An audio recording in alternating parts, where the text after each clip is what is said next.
양국의 시민들, 국민들 몇 시간마다 한 번씩 대피소로 달려가야 하는 그런 상황이라고 합니다. 이런 극한의 상황 속에서도 또 대피소에서 희망을 찾는 시민들의 움직임도 포착이 됐습니다. 바로 이겁니다. 지금 살사 댄스를 추고 있는 이스라엘 대피소에서 당장 어떤 일이 벌어질지도 모르고 지금 저곳에서 죽을 수도 있는데 그럼에도 불구하고 저렇게 막간을 이용해서 살사 댄스를 추고 있는 저 모습도 눈길이 갔습니다. 양지인 변호사님 어떻게 보셨습니까?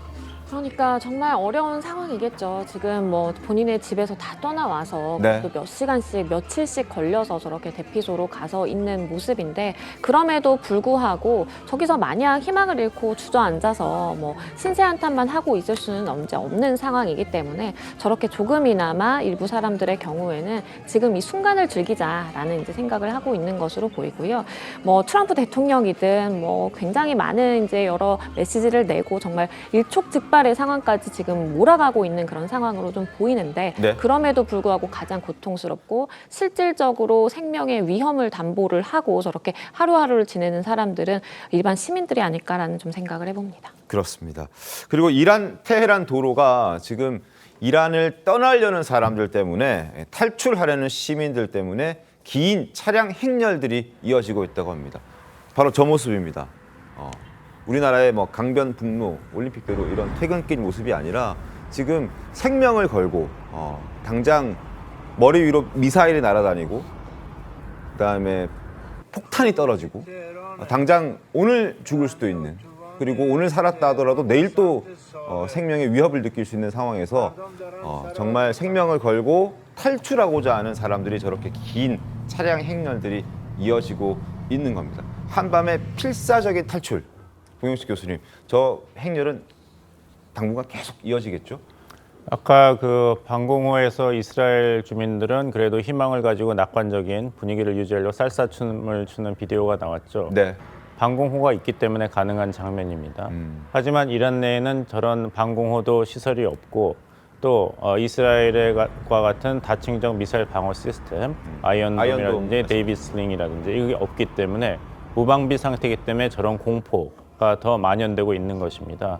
이스라엘 측에서는 이것을 100% 활용을 하고 있죠. 네. 이란 대국민 메시지를 보내가지고 정부와 군부를 믿을 수가 있는가 그렇게 부패하고 무능했는데 다시 공습이 있을 수 있는데 우리는 군사시설을 목표로 삼을 테니까 죄가 없는 이란 국민들은 군사시설에서 멀리 떨어져라 하는데 네. 오히려 더 혼란을 가중시키는 것입니다. 왜냐하면 어떻게 이란 국민들이 그런 비밀스러운 군사시설이 어디 있는지 알겠습니까? 그러니까 우왕좌왕할 수밖에 없고 저렇게 피난을 선택할 수밖에 없는 것이죠. 그러니까 이란 국민들은 이번에 굉장히 자존심이 상했을 것입니다. 사실 석유라든지 천연가스 매장량으로 본다면은 이란이 세계 4위인데 네. 그걸 지난 36년 동안에 지속적인 경제 개발에 쓰지도 않고 계속 신정체제만 유지해오고 테러 집단만 지원한 정부입니다.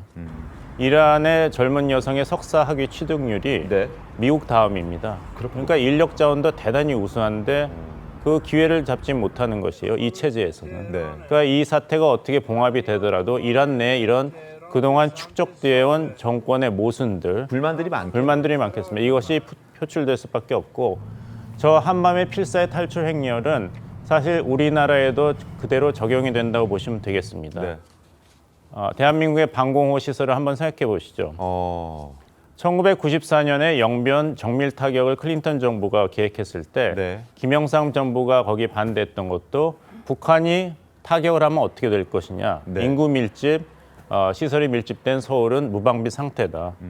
적어도 테헤란과 이스라엘은 1,500km 떨어져 있지 않습니까? 네. 접경접국이 아니지만 우리는 휴전선에 서울이 굉장히 가깝게 위치해 있기 때문에 비록 미사일 공격뿐만 아니라 포 공격을 하더라도 서울이 그대로 노출돼 있습니다.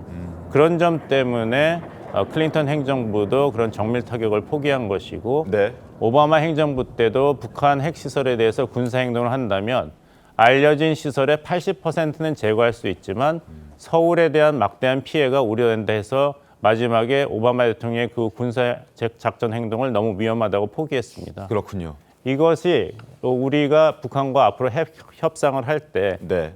북한 측에 굉장히 유리하고 우리에게 굉장히 불리한 조건인데 여기에 대해서 정부와 우리 군은 어떻게 장기적인 대책을 세울 것인지 외교만을 수단으로 삼을 것인지 네. 이번에 이제 이스라엘과 이란 사태를 보면서 우리에게 반면 교사로 삼아야 되는 그런 점이 많이 있습니다. 그렇군요. 자, 중동전의 참상을 저희가 지금 보여드리고 있습니다. 신문 하나 함께 보시죠. 서울신문 보겠습니다. 방공호 오가느라 닷새째 잠도 못 자고 있다. 요르단까지 미사일 파편이 튀고 있다. 우리나라 교민들도 지금 이란과 이스라엘에 한 700여 분 정도 있는 것으로 전해지고 있는데 그분들도 지금 굉장히 불안하고 공포심에 휩싸여 있습니다. 그래서 방공호를 들락날락 집에 가만히 있을 수도 없고 정상적인 생활은 당연히 불가능하고요. 방공호에서 대피소에 사이렌이 울리면 방공호로 피신했다가 사이렌 경계가 풀리면 다시 나와서 잠깐 생활하다가 다시 울리면 또 피신하고 미사일이 머리 위로 날아다니고 살 수가 없는 그런 상황입니다. 그래서 이제 우리나라 정부도 교민들에 대해서 긴급 지원에 나서고 있는데 이 부분이 지금 어떻게 좀 원활히 잘 진행이 되고 있는 부분인가요?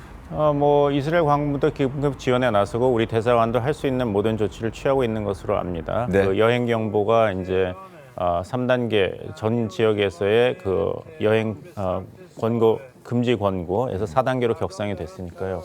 하지만 다시 말씀드립니다만 방공호가 있을 때랑 네. 없을 때랑 그 주민이 스스로의 안전을 찾을 수 있는 가능성은 굉장히 큰 차이가 있는 것이죠. 그리고 이번에 이제 이란에 대한 이런 압박에 대해서 우리도 좀 잘 생각을 해봐야 될 것이 트럼프 대통령이 G7 정상회의에서 이 사태 때문에 조기 귀국을 결정했지 않습니까? 네네. 근데 사실 트럼프 대통령은 G7 정상회의를 별로 좋아하지 않습니다.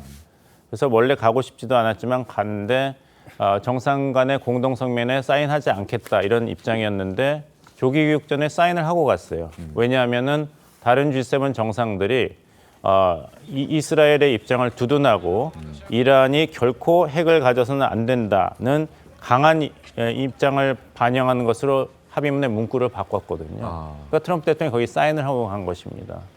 그러니까 세계가 얼마나 핵 확산에 대해서 반감을 가지고 있는지 여기를 잘 생각해 볼 때 그냥 우리가 북한에게 대응해서 자체 핵 개발을 한다면 네. 서방 세계가 한국의 입장을 이해해 줄 것이다. 미국이 지원해 줄 것이다. 문제는 그렇게 간단하지 않을 것이라는 것이 이번에 잘 나타났습니다.